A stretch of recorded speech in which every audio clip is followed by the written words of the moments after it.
Hello, boys and girls, and welcome to day 2 of our Unit 1, Week 2 reading. We're going to continue looking at the dream catcher, which we read yesterday. So let me present my screen to you so we can get started on our presentation.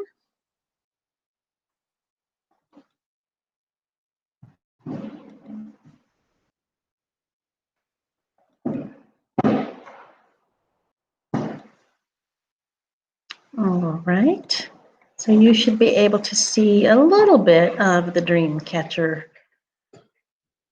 picture and see where it says model visualize. So we've been talking really for a couple of weeks now about visualizing. So as you read the dream catcher, you can visualize what happens. How do you visualize?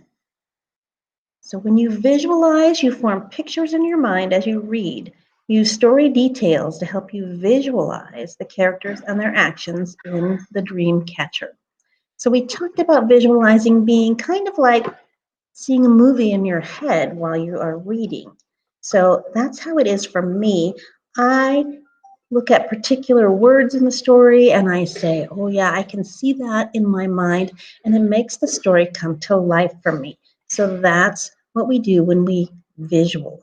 Let's go on. Highlight details that help you visualize how Peter feels at the beginning of the story. Use the think aloud to help you. So the think aloud is just this right here. How does Peter feel at the beginning of the story? So let's look at our paragraph over here.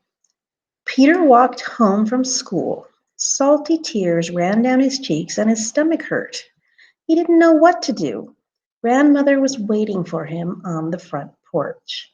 So we can't really highlight here, but if we could, we would highlight the details that help us to visualize. So how about you? Did you get a picture of Peter in your mind? I did, and I could see the tears rolling down his cheeks. I could see him holding his stomach, and he did not look very happy. So I know that he doesn't feel happy because he's crying and his stomach hurt. Do you think he's sick? I don't think he's sick. I think he just is upset. So have you ever felt this way? I'm sorry that you felt this way, but I think all of us have felt this way at some point. So if I was highlighting, I would highlight things like salty tears, stomach hurt, because those are the words that make me know how this picture is forming in my head. So let's go on. Okay, so Peter walked home from school, salty tears ran down his cheeks and his stomach hurt. So we did well. We highlighted the parts that made us know how Peter feels at the beginning of the story. Okay, let's move on.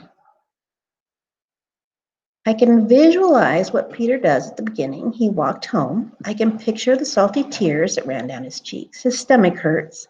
And these details help me figure out that Peter feels sad and upset. All right, your turn. Reread the passage from the dream catcher. Highlight details that help you visualize what happened. Then answer the question. So our question is, how did Peter feel when he first saw the dream catcher? Okay, Peter opened the box. He spotted a wooden hoop inside. It was in the shape of a circle. String was woven and twisted around the hoop. It looked like a spider web. A black bead sat near the center. Feathers hung from the bottom. Peter wiped away his tears and smiled. So how did Peter feel? Okay, it says he wiped away his tears and smiled. So do we think he felt happy?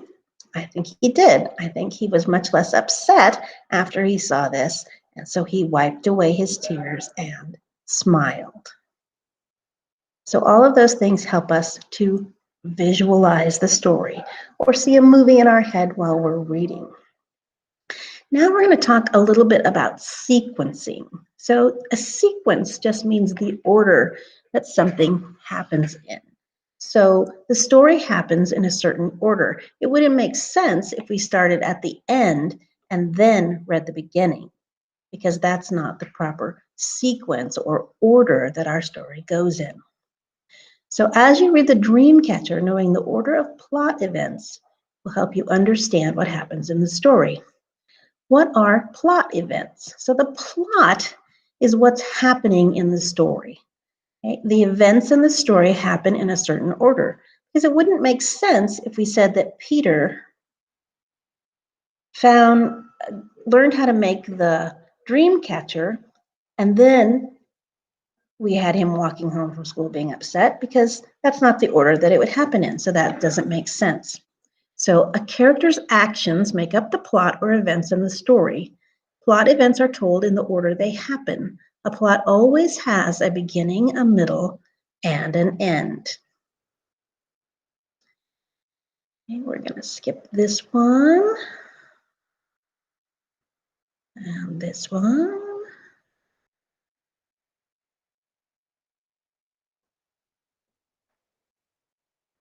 Okay, reread the end of the Dreamcatcher, highlight the plot events, use the type tool to list the events in order of a graphic organizer. We're going to do this together. So our characters, let's read. Peter felt disappointment because he wanted to share the Dreamcatcher with his class. We could make you one, said Nokomis. I'd like that, cried Peter. Nokomis and Peter worked together and made a Dreamcatcher. That night, as he gazed and looked at the Dreamcatcher over his bed, he made a plan. The next morning, he told Nokomis his plan. I'm going to show my class how to make a Dreamcatcher, he said. That's a great idea, said Nokomis. Let's celebrate after your presentation.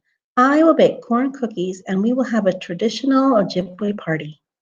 Peter shared his Dreamcatcher with his classmates and showed them how to make their own. Peter didn't feel nervous or scared at all. He felt pride in his culture. He felt pride in himself, too.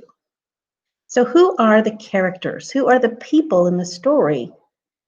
People are Peter and Nokomis. What is the setting? So the setting is, where are they at? They're at Nokomis' house.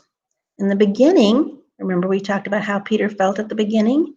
Peter is worried and crying, and Nokomis asks him what is wrong. He says he has to give a presentation at school, so he's nervous about that. In the middle of the story, Nokomis shows Peter a dream catcher, and they make one.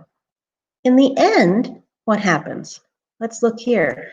In the end, it says, Peter shared his dream catcher with his classmates and showed them how to make their own. Peter didn't feel nervous or scared at all. He felt pride in his culture. He felt pride in himself, too. So at the end, Peter shows his classmates how to make a dream catcher and feels pride in his culture and himself.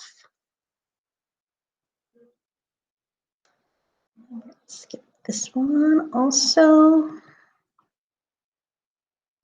All right, now we're going to talk a little bit about the genre. So we talked about the genre yesterday. We said this was a realistic fiction story. So does that mean that this story really happened or it didn't? Right, it's fiction, so it did not really happen. It is a made-up story. But were there any things in this that could not happen? Were there dragons? Were there talking animals? Were there giants? No, this was very realistic, meaning that these are all things that could really happen, but this actual story did not actually happen. So it's realistic fiction. So realistic fiction, we just said, is a made-up story that could really happen. It has a beginning, a middle, and an end, and it has illustrations and dialogue. What are illustrations? Yeah, this is an illustration. So pictures. Are the pictures just there for decorations? No, they're part of the story. They help us to understand what is happening in the story. Okay? And dialogue. What's dialogue? Dialogue are the words that the people are saying. So without the words, without the conversations between Peter and Nokomis, we wouldn't understand what is happening in the story. So the dialogue, or they're talking to each other, tells us the story. Okay, so identify illustrations, events, and dialogue to tell that the dream catcher is realistic fiction. Use the think aloud to help you. Okay, so Peter walked home from school. Salty tears ran down his cheeks and his stomach hurt. He didn't know what to do. Grandmother was waiting for him on the front porch. What's wrong, Bayan? Said Peter's grandmother. Bayan was the Ojibwe name for Peter. He called her Nokomis, which means grandmother. Peter looked up. I have to give a presentation where I talk about a family tradition. I know we have lots of beliefs and customs. Can you remind me of one? Nokomis smiled and nodded her head. Come with me, she said. So here we can look at the illustration. We see Nokomis welcoming Peter home from school. Is that something that could really happen? Sure. If your grandmother is home when you come home, she probably welcomes you home from school. She may come out to the porch like Nokomis. She may be in the house in her chair, but when you come home from school, she's there to welcome you back. Oops. So these are all things that could happen. Can you imagine this conversation happening between Peter and Nokomis? Sure, it sounds like the kind of conversation that a boy might have with his grandmother. Okay, so the illustrations show characters doing things that could really happen. It shows a person in a house that looks similar to things in real life. So my house does certainly not look exactly like this, but this looks like a house that I might really see in real life. Okay, dialogue. So the dialogue we said again was when people talk to each other. So grandmother asked, what's wrong? And that seems like something that could really happen. So if you came home crying, it's very likely that whoever was at home would ask you, what's wrong? Let's turn off this phone so we're not hearing all these beeping noises. All right. So highlight 2 examples of dialogue or events in the story that could happen in real life. So this is a dream catcher, said Nokomis. Our people have made these for many years. Circles are symbols of unity and strength. Let's hang it over your bed tonight. It will catch your bad dreams in the web and your good dreams will fall through the center. Maybe it will give you courage to do your presentation. Can I take this to school? Asked Peter. No, Bayan, said Nokomis. This dream catcher is precious. I got it when I was your age and it means a lot to me. So do you feel like these are conversations that could really happen? Sure. So they're talking about things that people in real life might really talk about. All right, and we are going to stop there for today. So let me stop sharing and come back to you. So I can't see you. There you are. Okay, so that is our reading lesson for today. So we talked a lot about visualizing. We started talking about sequencing and how things happen in a particular order. And if we mix up the order, it means that the story will no longer make sense to us. We also talked about genre. So what was the genre of the Dreamcatcher? Right, it's realistic fiction. So is it a story that really happened? Good, it's not. It's a made-up story, but could it really happen? Does it have realistic things in it, things that could really happen in real life? It does. So this is a story that we could believe really happened, but it didn't actually happen, this particular story. All right, so let's move on to a couple of the other worksheets that you have to do today. So let me present again and show you those worksheets.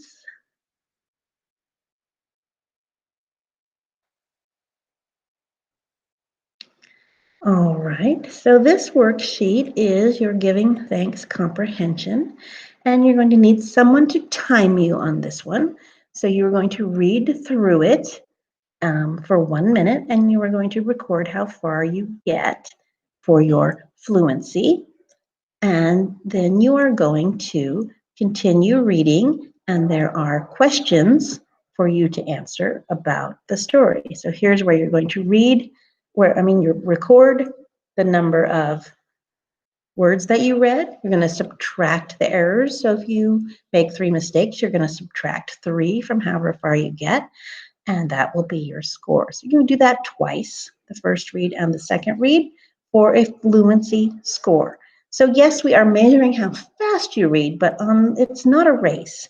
We want to be able to understand the story. So we want to read quickly and smoothly, but not racing through so that we don't know what we're reading.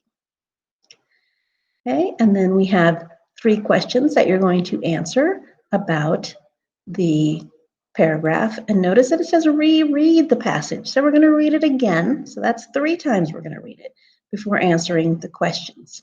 And then do we have to put it away and not look at it when we answer the questions? No, we can look back. We can always look back in our text because that's where we're going to find the answers. They're all in there. And that's our text evidence to show that we're not just making up these answers. We found them in the story. All right, so that's your directions for this worksheet. Let's stop sharing that one. And then I will share the next one. Short vowels is what I'm looking for. All right, so this is our short vowels or phonics worksheet. And we are going to be working on the short vowel sounds of E, O, and U. So E makes the short vowel sound eh, as in step. O makes the short vowel sound ah, as in pond. U makes the short vowel sound as in bugs. So all of the words in this box have a short vowel sound, either the E, O, or U short vowel sound. We're going to circle the spelling word in each row that rhymes with the word in bold type. So we need to know what rhyming is. We all know that one, right? Rhyming is when our words sound the same, our ending sounds are the same. So let's look at number 1 together. Pep. Seam, step, time. Pep, seam. Do those sound the same? No. Pep, step. Ah, pep, step. Those have the same ending sound. Pep, time. So I think pep and step are my rhyming words. So I'm going to come over here and grab one of these circles, and I'm going to bring it over here, and I'm going to circle step. Pep and step are my rhyming words. So you can continue. See, I don't think we're going to type them in the box there. So all we're going to do is circle, and we're going to do all 15. So you should have enough circles for every one. So that is what we're going to do on this worksheet. So let me stop sharing this one and go to our last worksheet, which is inflectional endings. So inflectional endings, what is that? Let's talk a little bit about inflectional endings.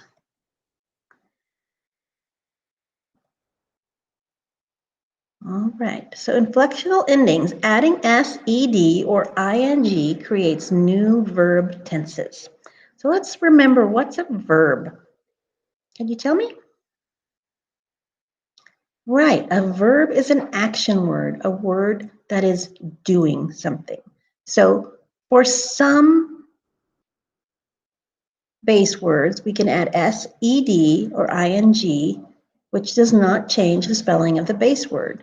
But for most base words that end with a vowel and a consonant, the final consonant is doubled before adding ED or ING. So, changing a verb tense. So we already know that when we add ED to a word, we're usually making it what tense?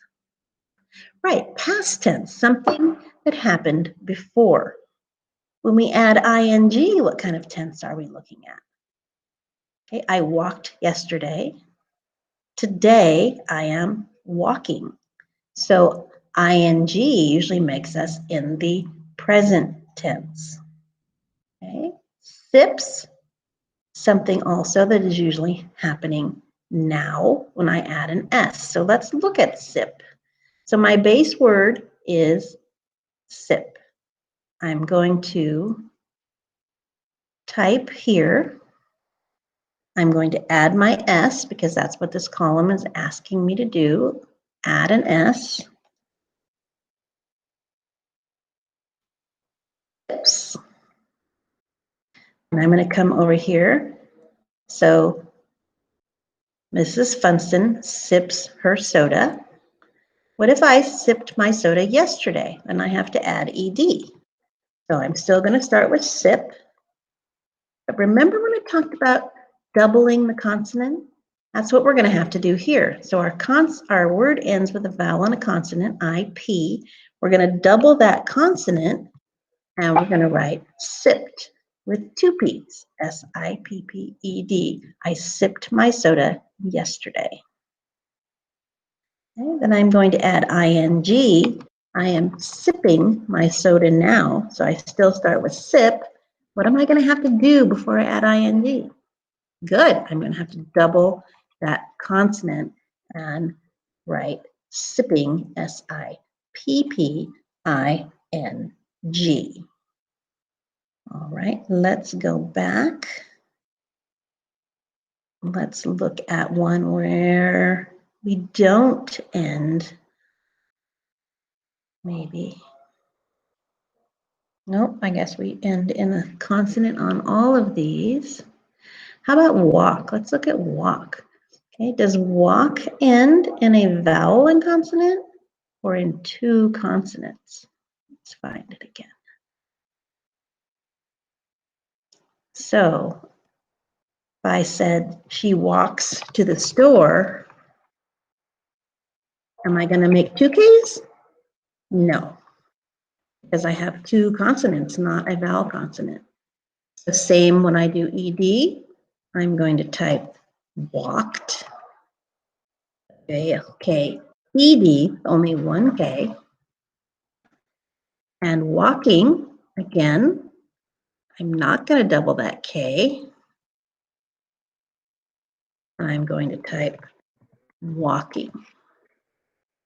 Okay, so hopefully that helps you out a little. Remember that anytime you have questions or you're not sure what to do, what time can you come see me? Good. From 1 to 2 are my office hours. I will be here waiting for somebody to pop on and ask me a question or just say hi. So you can do that anytime. And remember, if that's not a good time for you, send me a message and we will find a time when we can get together and either a few of us or one-on-one, we can go over whatever it is that you don't understand. Because the idea is not to complete each assignment, but to understand each assignment. So just turning it in without knowing what you're doing is just practicing things wrong, and that doesn't help us at all. It just makes us be good at doing it wrong, and we want to get good at doing it correctly. So let me stop sharing here and come back to you. Hi. So hopefully this has been interesting for you. If you would like to reread or re-listen to the Dreamcatcher story, you may do so. But you don't have to if you think you remember enough of it. And we did read a lot of parts of it together today. All right, so go ahead and get all of your worksheets finished for today. Remember, if you don't understand anything, you should come and see me. That's why I'm here, to help you out. Okay, so hopefully we will be back together in the school building before too long. But for now, we need to connect with each other as much as we can online, because that's what I'm here for, is to help you to learn how to do all of the assignments. All right, well, I will see you later, and thanks for watching. Bye.